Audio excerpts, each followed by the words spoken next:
कथा सुनाउंदा है गलियों दी जनियों सोहे।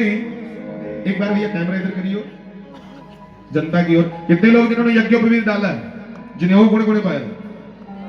अब प्रार्थना करो जिन्होंने नहीं डलवाया विवाह पे भी डाल सकते हो। घर में कोई यज्ञ हो अपने पुरोहित जी को बुलाओ और यज्ञोपवीत धारण करो। शिखा सूत्र संपन्न योद्धा हो हमारे, पता लगेगा किस कौम के, पता लगे किसको मानते हैं। इसलिए प्रार्थना कर रहा हूं भैया। मस्त जई चाल देख के जग भी नीवियां पौंदा है, नीओ मिठी मिठी वाणी दे विच भगवत कथा सुनाउंदा है गलियों दी जनियों सोहे।